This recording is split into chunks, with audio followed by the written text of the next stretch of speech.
Hello students, welcome to magnet brains Hindi. मेरा नाम है अवनीश त्रिपाठी।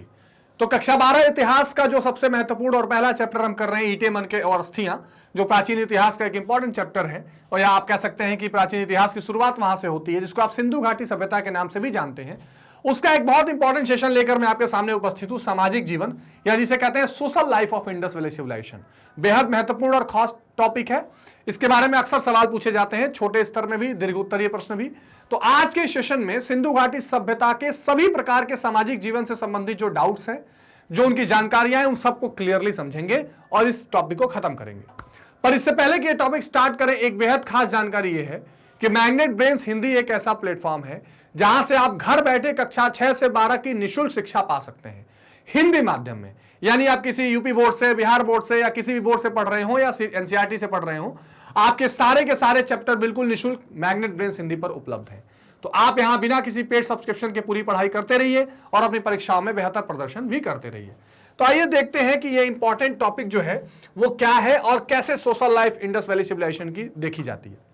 देखिए, जब आप सामाजिक जीवन के बारे में चर्चा करते हैं तो 3-4 चीजें प्रमुख रूप से देखी जाती हैं। वहां की वेशभूषा कैसी थी, बोलचाल कैसी थी, कला, इसके अलावा वहां की धार्मिक पद्धति कैसी थी, खान पान कैसा था, और बाकी व्यवसाय में संबंधित जो थोड़ा सामाजिक जीवन देखता है वो भी दिखाई पड़ता है।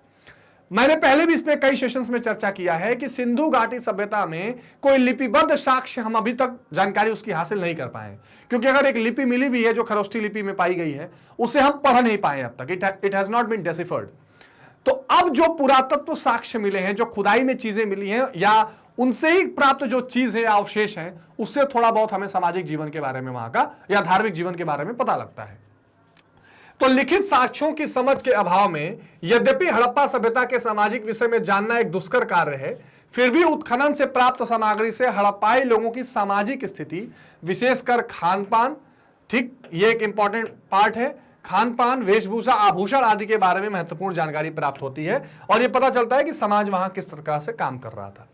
अब देखिए, सामाजिक संगठन की अगर बात करें, यानी सोशल ऑर्गेनाइजेशन की बात करें, तो हड़प्पा सभ्यता से प्राप्त पुरातात्विक साक्ष्यों के आधार पर विद्वानों का मानना है कि हड़प्पाई समाज में जातियों में विभाजित नहीं था।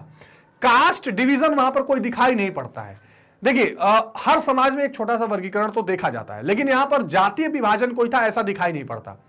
थोड़ा सा जो समाधान है, यानी कि जो शव को दफनाने की पद्धतियां हैं, उससे यह जरूर पता चला है कि समाज में एक छोटा सा वर्गीकरण या विभाजन था। वो कैसे? अमीर और गरीब का शायद, क्योंकि कुछ शवों के साथ बहुत रिच कल्चर वाली चीजें, या आप कह सकते हैं कि महंगी चीजें पाई गई हैं, और कुछ शवों के साथ कुछ जरूरत की चीजें पाई गई हैं। कुछ जो शव को दफनाया गया है तो उसके मजार या कब्र जो है वो बहुत अच्छे से चिनाई किए हुए हैं, और कुछ बहुत साधारण है। तो संभवतः उनका समाज विभिन्न श्रेणियों में विभाजित था। श्रेणी यानी वर्ग, क्लास जिसको आप कहते हैं, अमीर गरीब। तो इसमें 4 श्रेणियां हो सकती है। प्रथम श्रेणी क्या था? बुद्धिजीवी वर्ग, जिसको आप अंग्रेजी में कहते हैं इंटेलेक्चुअल क्लास, जिसमें पुरोहित, चिकित्सक और ज्योतिषी आदि शामिल थे। यह पहला क्लास था। अब देखिए, एक सवाल आता है कि इसमें शासक था कि नहीं।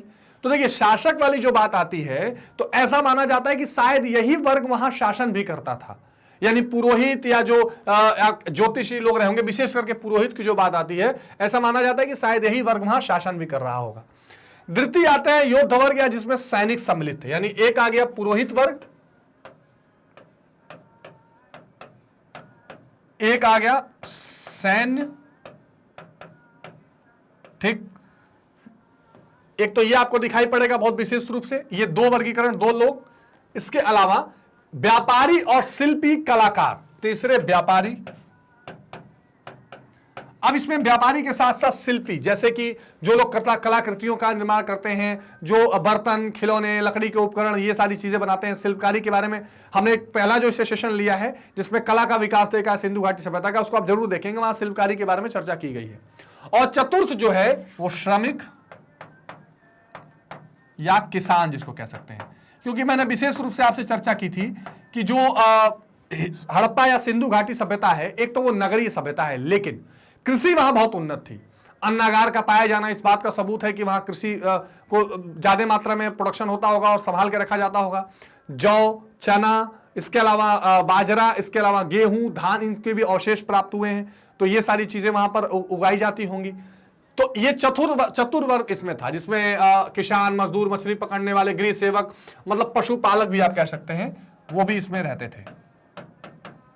तो कुल मिलाकर जो सामाजिक संगठन था, जिसको आप कहते हैं सोशल कंपोजिशन जिसको आप कह सकते हैं, इसमें कोई जातीय वर्गीकरण नहीं दिखाई पड़ रहा था, लेकिन वर्ग का वर्गीकरण था, यानी कि अमीर गरीब या काम के हिसाब से वर्गीकरण था। संभवतः समाज के वर्गीकरण का मुख्य आधार विभिन्न आर्थिक व्यवसाय होंगे, जो इकोनॉमिक एक तरह से उनके ट्रेडिशंस थे, या जो इकोनॉमिक ऑक्यूपेशंस थे या आर्थिक व्यवसाय जो थे, इस आधार पर वर्गीकरण वहां पर समाज में दिखाई पड़ता है। तो एक तो सामाजिक जीवन में यह विशेष दिखाई देता है। दूसरा, अगर भोजन की बात करें, यह भी समाज में बहुत महत्वपूर्ण बात है। किसी भी सभ्यता संस्कृति का जब आप सामाजिक अध्ययन करते हैं तो वहां पर भोजन एक बहुत इंपॉर्टेंट बात आती है कि आखिर किस तरह का भोजन या खान पान वहां पर होता था। तो हड़प्पा सभ्यता के विभिन्न पुरास्थलों में पुरातत्वविदों को जले हुए अनाज के दाने, बीज और अन्य वस्तुएं प्राप्त हुई हैं। तो यह बहुत महत्वपूर्ण रूप से वहां दिखाई देता है। प्राप्त सामग्री के आधार पर विद्वानों का यह मानना है कि हड़प्पा सभ्यता के निवासी शाकाहारी और मांसाहारी दोनों थे। क्यों शाकाहारी थे? क्योंकि कई तरह के अनाज वहां पर पाए गए हैं, कई तरह की सब्जियां, फूल, इस तरह की चीजें पाई गई हैं। और मांसाहारी इसलिए थे क्योंकि पशुपालन भी करते थे, बैलों के, गाय, इसके अलावा उनके लिए जो है भेड़ और कई और सारी जानवरों का पालन पोषण किया जाता था। तो शायद उनके द्वारा फिर मांस का भी सेवन किया जाता होगा। इन लोगों का मुख्य भोजन गेहूं, जौ, बाजरा, चावल, दाल, सब्जी, दूध और दूध से बने पदार्थ, मछली, पशु मांस, मछली पकड़ने के कई सारे साधनों का वहां पर दिखाई पड़ा है कि इस तरह से मछली पालन किया जाता होगा, उपकरण पाए गए हैं। इसके अलावा वो नदी और बंदरगाह का इस्तेमाल तो करते ही थे। तो निश्चित तौर पर ये सारी चीजें इनके भोजन का भाग हुआ करती थी। संभवतः गेहूं और जौ को पीसने के लिए चक्कियां नहीं थी, तो ओखली में उसे कूट कूट कर उसका आटा बनाया जाता था। यह बहुत इंपॉर्टेंट बात है, ठीक है।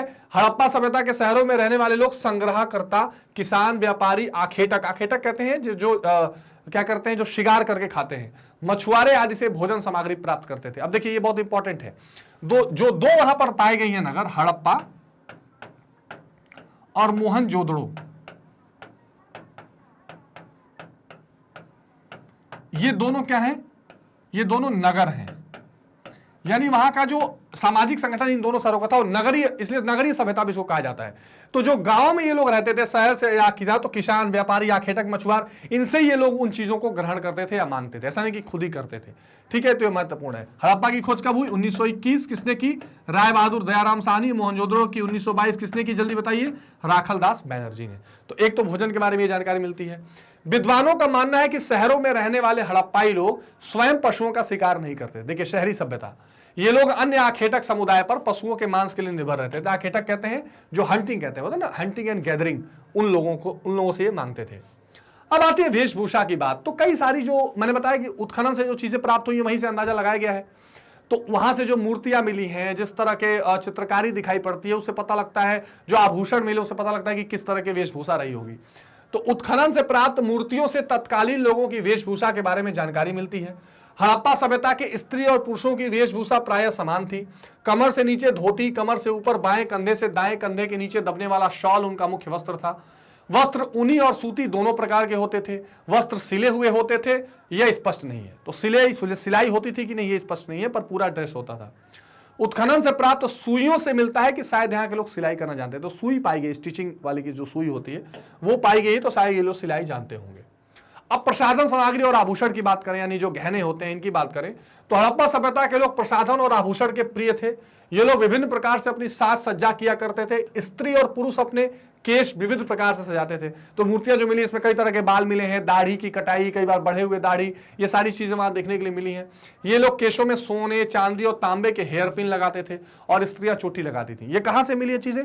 कुछ तो जो शवों के साथ चीजें मिली हैं, लाशों के साथ, उनसे पता लगा है, और कुछ जो उत्खनन में प्राप्त चीजें मिली हैं उनसे पता लगा है। तो ये इंपॉर्टेंट है।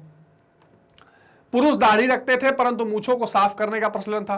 पुरुष उस्तरे, यानी कि जो जिससे दाढ़ी बनाई जाती है, उसका प्रयोग जानते थे। वे श्रृंगारदान और श्रृंगार की मेज का प्रयोग करती थी स्त्रियां। आभूषण का प्रयोग स्त्री और पुरुष समान रूप से करते थे, और तांबा और हाथी के दांत से आभूषण बनाए जाते थे। लेकिन पता कैसे लगता था कि स्त्री पुरुष है? तो जो लाशें पाई गई हैं उनकी हड्डियों को देख के पता लगता था कि स्त्री है, ये पुरुष है। और कुछ चीजें ऐसी थी जो केवल स्त्रियां प्रयोग कर सकती थी। ये लोग कीमती पत्थर और जवाहरात का प्रयोग करते थे। पुरुष लोग कंठ, हार, भुजबंद, अंगूठी का प्रयोग करते थे। स्त्रियां कड़े, बंदे, कंठार, कमरबंद, टीका और पायजेब आभूषण का प्रयोग करती थी। तो स्त्री और पुरुष दोनों क्या करते थे, आभूषण का प्रयोग करते थे। और इसीलिए जो आभूषण है वो बहुत उस समय कह सकते थे कि एक प्रमुख भाग था सिंधु घाटी सभ्यता का। अलग अलग जगहों से कई तरह के सेल, खड़ी पत्थर, क्वार्ट्ज, सोना, चांदी चीजें मंगाई जाती थी। जैसे खेतड़ी के माइन से तांबा मंगाया जाता था, तांबा ओमान से भी मंगाया जाता था, साउथ इंडिया दक्षिण भारत से सोना मंगाया जाता था। तो इस तरह के बहुत महत्वपूर्ण जगहों से मंगाकर ये सारी चीजें की जाती थी। मनोरंजन के साधन से आप कह सकते हैं कि क्रीड़ा यानी कि खेल, मनोविनोद की वस्तुएं मिली हैं। ठीक है, जैसे नाचना, गाना बजाना, शिकार करना, सांडों का युद्ध, मुर्गों की लड़ाई, ये सब मनोरंजन का साधन था। सब उसके इमेजेस या चित्रकारी मिली है, उस चित्रकारी से ये चीजें पता लग सकती हैं। ठीक है, तो नर्तकी की जो मूर्ति है, जो जिसे आप डांसिंग गर्ल कहते हैं, कांसे की प्राप्त हुई है मोहनजोदड़ो से, तो वो त्रिभंगी मुद्रा में है। तो उसे पता लगता है कि वो नृत्य होता होगा, और नृत्य जाहिर सी बात है किसी न किसी संगीत पे होगा। तो ये बहुत महत्वपूर्ण, ये भी एक पार्ट दिखाई देता है।